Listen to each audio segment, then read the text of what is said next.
Mga boss, basahin natin to. Walang kinalaman si VP Sara Duterte sa korupsyon. Ang kaso niya, impeachment at questionable nga ang kanyang kaso. Quini-question ang paggamit ng confidential funds. Bakit hindi nyo kini-question ang paggamit ng confidential funds ng presidente? Mas malaki yun, baka 10 times more. From former Manila Mayor Leto at yan sa mga boss. Tama.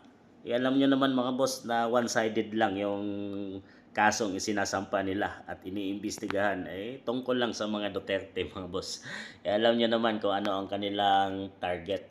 Kung tutuusin, kung talagang desidido sila mga boss na imbestigahan ang mga sangkot sa gobyerno mga boss, ay umpisahan nila sa Pangulo, pangalawang Pangulo, Senator, Congressman, doon marami mga boss, at pababa doon. At para sinasabing pantay-pantay ang lahat at hindi nakatudo at nakatutok lang kayo sa isa, sa Vice President. At paulit-ulit mga boss, nasampahan ng kaso, impeachment trial.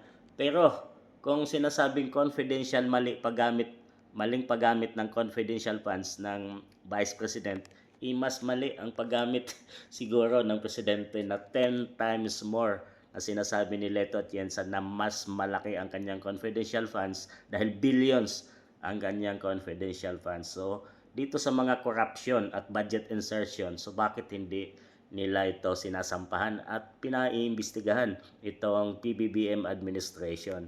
At hindi lang talaga mga boss, no, dahil nakatutok lang talaga sila na wasakin at gibain si BP Inday Sara dahil ang target nila hindi ito makatakbo siya dahil siya yung malaking tinik at malaking hadlang sa kanilang ambisyon na magiging presidente ng Pilipinas.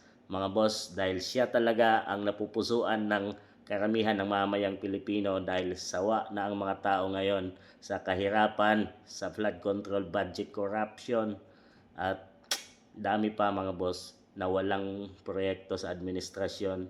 At talagang siguro ito na yung nakikita ng mamayang Pilipino na baka sakali mag-ahon sa kahirapan ng bansang Pilipinas. At sigurado naman, kaya sila takot na takot at isa lang ang kanilang tinutumbok, ang Vice President lang, dahil sigurado pag siya ay nakaupo ay mananagot silang lahat. At sigurado mga boss, dahil ito si BP Inday Sara ay isang katulad din ng kanyang ama na may straight na panindigan, paniwala at tapat sa tungkulin. Kaya doon sila takot mga boss dahil sa kanilang pinaggagawa sa ating bansang Pilipinas ngayon, ang pagwaldas nila sa kaban ng bayan ng mamayang Pilipino ay balikan sila ni BP Inday Sara Duterte.